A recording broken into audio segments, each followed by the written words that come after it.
Bonjour, bonsoir et bienvenue de nouveau pour une vidéo. Nous allons parler de ce message, l'être, le faire et l'avoir.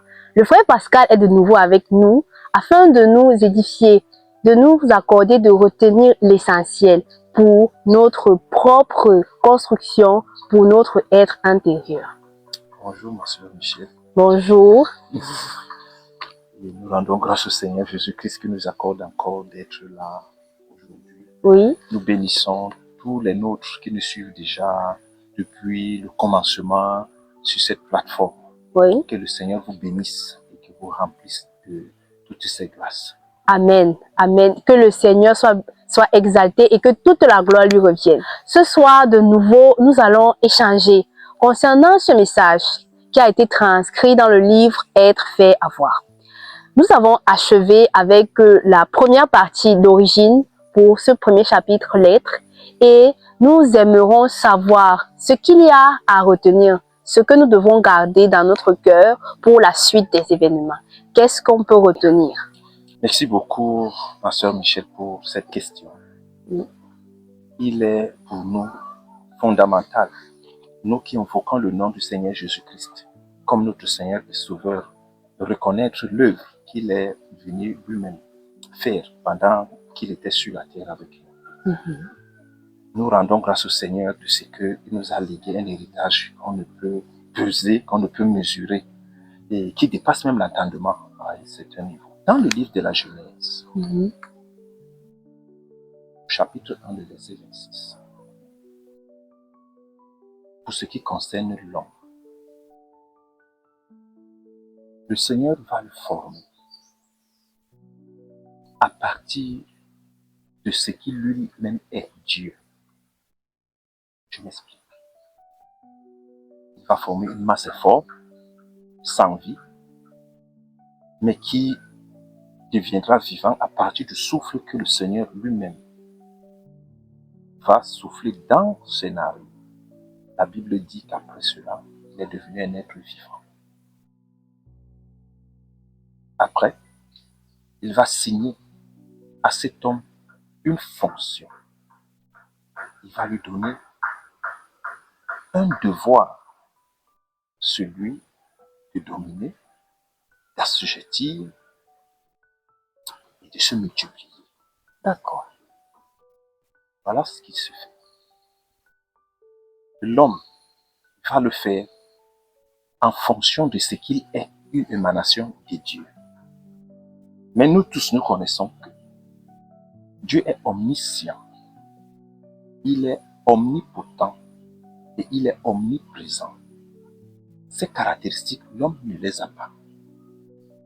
Maintenant, en quoi est-ce qu'il a l'image et à la ressemblance de Dieu s'il n'a pas ces caractéristiques? Il est clair que depuis la Genèse jusqu'à l'Apocalypse, le Seigneur parle de la transformation de l'être. Il ne parle pas de l'être physique, lui donner un autre visage, lui donner des richesses, mais il parle du caractère de l'homme. Donc, il est pour nous donc facile de conclure que cette ressemblance à Dieu est selon l'homme intérieur. Et nous voyons qu'après avoir péché, l'homme sera dépossédé de certains avantages qu'il a reçus de Dieu. Le péché, en ce moment, c'était quoi? C'était l'expression d'un caractère qui ne venait pas de Dieu face au serpent. D'accord. Il n'a pas changé le visage, il n'a pas changé sa forme physique, mais il a exprimé un caractère qui était opposé à celui de Dieu. Et ça lui a valu ce que nous connaissons aujourd'hui, puisque c'est encore d'actualité. Oui. Il est donc pour nous de dire que l'homme a été formé selon l'homme intérieur, à la ressemblance, à l'image et à la ressemblance de Dieu.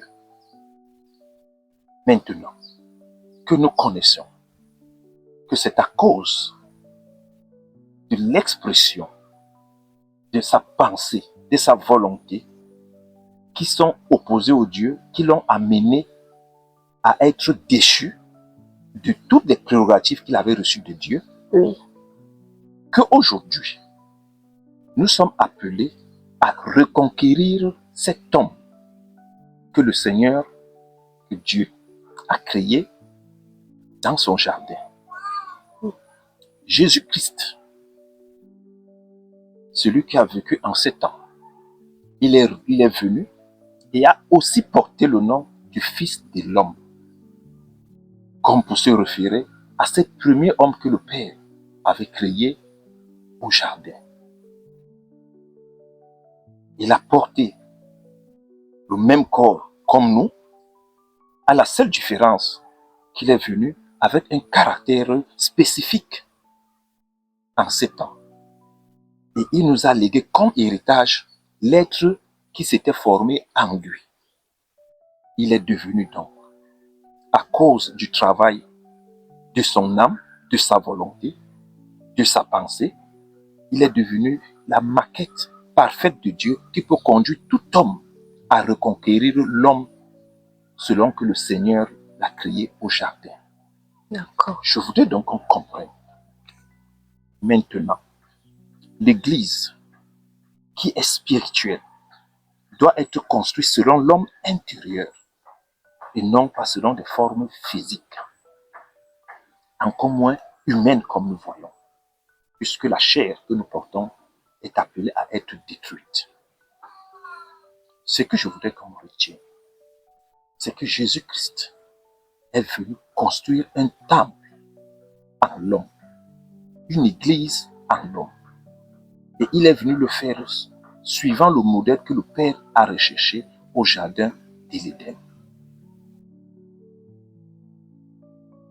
Maintenant, pourquoi est-ce que nous avons partagé sur ce chapitre? C'est parce que nous avons un exemple désormais. Nous avons une maquette et nous connaissons les projets de Dieu. Quand nous nous regardons, nous pouvons constater que nous ne sommes plus parfaits selon ses projets. Alors, nous ne sommes plus ressemblants au projet de Dieu. Donc, il y a une reconquête. L'homme à l'origine est celui que nous cherchons, celui que nous allons, avec la lampe du Saint-Esprit, retrouver pour être maintenant agréable au Père et bénéficier de tout ce dont nous avons perdu. L'homme, selon qu'il a été créé au jardin d'Éden, avait été dans la présence immédiate de Dieu. Il y avait une communion. L'homme, selon qu'il a été créé au jardin d'Éden, avec une communion avec la nature, puisqu'elle lui avait été assujettie. L'homme, selon qu'il est créé au jardin d'Éden, devait avoir des rapports agréables avec ses semblables. Donc ces trois choses devaient être une émanation de la divinité que Dieu lui-même avait soufflé en nous, qui nous donnait de vivre toutes ces trois dimensions que nous venons de citer. Premièrement, l'homme doit avoir une communion directe avec Dieu. Deuxièmement, l'homme doit être maître de la nature, de la création de Dieu. Et troisièmement, l'homme doit avoir des rapports fiables, vrais, avec ses semblables. Dieu, son semblable et la nature. Ok, d'accord. Donc Dieu, le semblable et ensuite la nature. La nature. Donc ce chapitre que nous venons de clore vient nous restaurer, premièrement, en nous-mêmes, en tant qu'être humain à l'image selon la ressemblance de Dieu. Ça vient nous restaurer dans notre intégrité physique. Je vais dire pourquoi. Parce qu'aujourd'hui, à cause de cette perte de communion, nous sommes des malades ambulants. Nous sommes des personnes soucieuses vis-à-vis du lendemain. Nous avons des rapports très conflictuels avec nos semblables. Nous pouvons aller maintenant jusqu'à tuer même notre semblable. Voilà là où nous en sommes. L'homme, maintenant tel que nous le voyons, a perdu également toutes les prérogatives qu'il avait vis-à-vis de cette nature. Il sème, il ne récolte pas. Les climats sont devenus insaisissables, Oui. oui, sont devenus capricieux. Et l'homme est enclin à la souffrance et souffrir de cette nature normalement qui lui a été assujettie. L'homme est devenu un danger pour son semblable. L'amour a disparu. Tout ceci, c'est à cause de cette divinité que nous avons perdue. Pas soi, mais à cause également de notre volonté propre. Jésus-Christ est venu donc comme celui-là, en qui le Père a tout investi pour ramener sa création à lui, en ramener toute l'humanité en lui. Il ne s'agit pas de la compréhension des versets bibliques, de l'analyse, mais il s'agit de porter en nous les vertus qui étaient en lui. Celui qui a pratiqué l'amour est plus grand que celui qui a compris toute la Bible. D'accord. Donc, si je peux juste résumer en des simples mots, oui, c'est que cette nature que le Seigneur a donnée à l'être humain, donc au modèle d'humain tel qu'il a conçu au jardin d'Éden, a été perdue du fait de cette séparation d'avec Dieu. Donc, en se séparant de Dieu, l'être humain a juste été détruit. Donc, l'être humain tel que conçu par Dieu. Et maintenant, Jésus-Christ est en fait donc ce modèle-là que le Père nous envoie pour reconquérir cette nature. Donc, pour maintenant véritablement être de vrais hommes. Parce qu'en fait, nous ne sommes pas des hommes tels que Dieu l'a conçu. À gloire à Dieu. C'est une manière très particulière de voir les choses.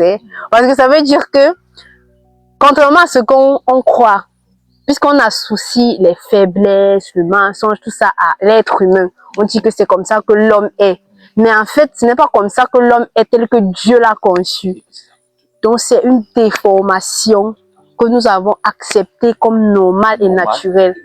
Et le Seigneur vient juste pour détruire cette conception erronée et fausse de notre identité et de nous montrer véritablement ce que nous devons être. Que le Seigneur soit béni. Amen. Amen. Vous voyez, pourquoi est-ce que nous avons commencé par ça? Oui. Parce que c'est un message fondamental dans l'Église. Il faut qu'on sorte de cet environnement, je vais dire, extérieur à l'homme, qui consiste à rendre un culte à Dieu selon ce que nous touchons, selon ce que nous voyons. Mais il faudrait que nous rendons un culte à Dieu selon nos ressentis. L'homme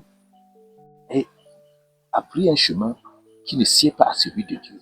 Il est devenu comme une espèce, on va dire, fausse ou alors erronée. Oui. Exactement. Défectueuse. Oui. Déformée également. Oui. Mais c'est selon l'homme intérieur. Oui. Mais sauf que nous sommes de plus en plus l'homme qui a hérité de cette déformation, est beaucoup plus soucieux de l'environnement que de soi-même. Il a fermé les yeux à ce qu'il est. Et il a ouvert maintenant, il s'est ouvert maintenant à l'environnement qui devait être pour lui, qui est pour lui une grâce pour pouvoir l'accompagner sur la terre. Il ne parvient pas à comprendre que les choses sont devenues ainsi à cause de sa déformation. Il faudrait qu'on comprenne que la maladie sévit à cause de la déformation. Il faudrait qu'on comprenne que l'homme est capable de tuer son semblable à cause de cette déformation. Il faudrait qu'on comprenne qu'aujourd'hui, les uns des autres également sont enclins à tous les types de souffrances à cause de cette déformation. Mais c'est un défi que l'Église doit se lancer. Ramener l'homme à l'héritage qui lui est dû à partir de ce qu'il devient en Jésus-Christ. C'est un défi. Il faudrait que ce soit une démonstration pour l'Église. Parce qu'aujourd'hui, les souffrances sont là. La déviation est là. La déviance, plutôt, est là. Nous prions que l'Église, c'est un cri de cœur, revienne à l'homme intérieur. Je voudrais souligner quelque chose. C'est que, de la même manière, l'homme a désobéi, la même manière, l'homme peut obéir. Oh, d'accord. Cette décision, nous l'avons en nous. Nous allons l'appeler le libre arbitre. Donc, pourquoi? Jésus-Christ est venu donc comme une proposition. je voudrais qu'on le comprenne très bien. Oui. À l'homme, pour qu'il le choisisse et qu'il vive, mais l'homme a la capacité de le rejeter et de prendre un autre chemin. Malheureusement. C'est pour cela que nous Oui. avons une place en enfer avec le diable. À cause de la désobéissance et de la rébellion. De la rébellion. Oui. Donc cette possibilité, nous l'avons. C'est pour cela que nous nous adressons aux frères et aux sœurs de dire, vous n'avez pas besoin de travailler à la sueur de votre front, mais vous avez besoin de travailler comme une grâce de Dieu. Vous avez besoin de vivre. Vous avez besoin de vous regarder à vous-même pour assainir votre environnement intérieur et votre environnement extérieur. C'est urgent. C'est un défi. Et il faut que nous y arrivions. C'est un impératif. Bien-aimé, je voudrais qu'on se comprenne sur ce fait.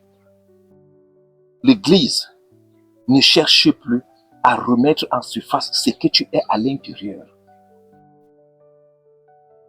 Il faut prier et travailler par toi-même pour extérioriser ce que tu es, le mettre sur la table d'opération de Dieu et le laisser lui-même retirer ce qui n'est pas de lui et laisser ce qui est de lui. La religion, la vraie, consiste en l'établissement dans l'homme intérieur et non pas dans notre environnement.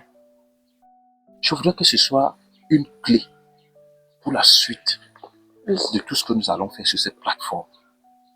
Ici, nous nous remettons en cause. Nous allons chercher l'homme. Nous allons obéir, puisque cette capacité nous a été donnée. Jusqu'aujourd'hui, la désobéissance perdure. Comment n'allons-nous pas dire que jusqu'aujourd'hui, l'obéissance également perdure? Nous le dirons. C'est parce que Jésus-Christ a voulu que les gens viennent à lui. Et nous le disons aujourd'hui. Amen. Nous allons vers le Seigneur pour lui obéir. Amen. Qu'il en soit ainsi. Amen. Je pense que c'est limpide. Amen. Gloire à Dieu. Amen. Amen. Donc, ce message, ça doit vraiment être fait. C'est une urgence, comme tu l'as si bien dit. Que le Seigneur vraiment accorde que cela soit fait. Parce que nous sommes disposés, nous avons choisi notre camp. Et je crois, par la grâce de Dieu, que tous ceux qui nous écoutent également vont choisir leur camp. Amen. Et je crois, c'est le souhait de mon cœur, c'est que ce soit le camp de notre Maître, le Seigneur Jésus-Christ. Amen. Amen. Bien-aimé, il y a un défi que l'ennemi nous a lancé. Il veut posséder par la ruse, par la malignité. Parce qu'il sait qu'il ne peut pas directement avoir accès à nous à cause de ce que nous sommes la créature de Dieu. Si nous sommes là, c'est pour nous inviter les uns les autres à nous tenir debout, à nous résister. Parce qu'il est vivant, il est là et il rôde comme un lion rugissant. Pour chercher quelqu'un à dévorer. Et ces méthodes sont connues. Le Seigneur nous les a révélées. On l'appelle le menteur. On l'appelle le rusé. Et il se sert de l'environnement extérieur pour t'atteindre. À partir du moment où tu développes déjà un caractère qui n'est pas de Dieu, il t'atteint. Parce que tu viens par toi-même à lui. Donc je voudrais que nous comprenions bien que nous avons un travail. Le travail de notre pensée. Le travail de notre volonté. Nous devons nous tenir debout et de prendre des décisions. Ne courez pas aller chercher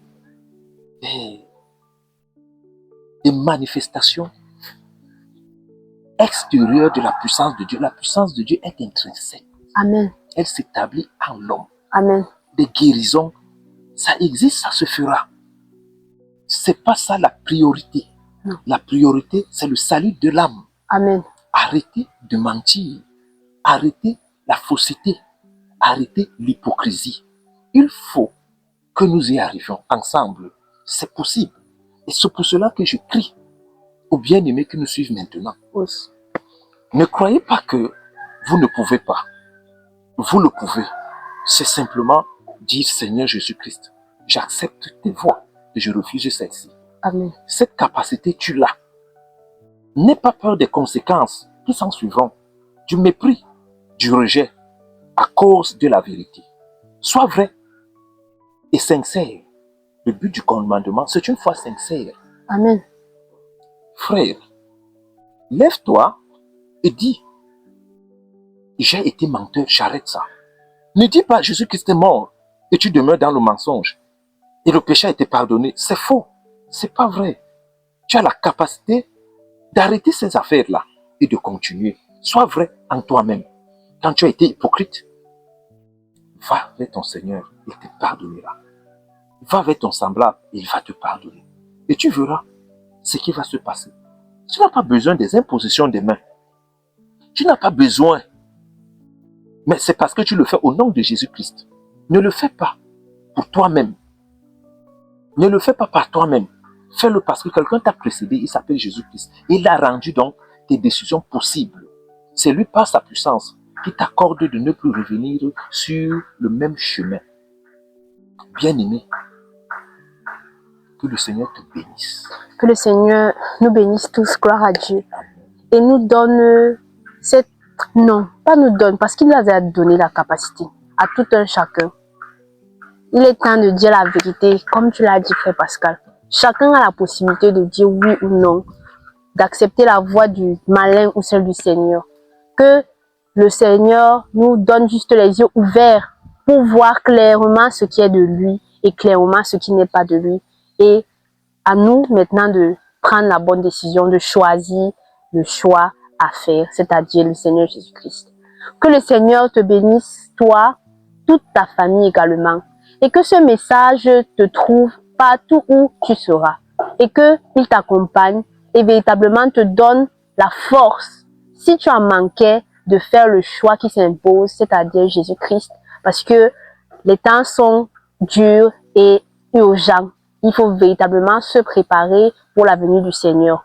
Que le Seigneur te bénisse encore, je ne cesserai de le dire, encore et davantage, et te soutienne dans cette marche, afin que tu en sortes victorieux par la grâce de notre Seigneur Jésus-Christ. Au revoir et bonne soirée à tous. Que le Seigneur nous accorde de nous retrouver pour la prochaine vidéo.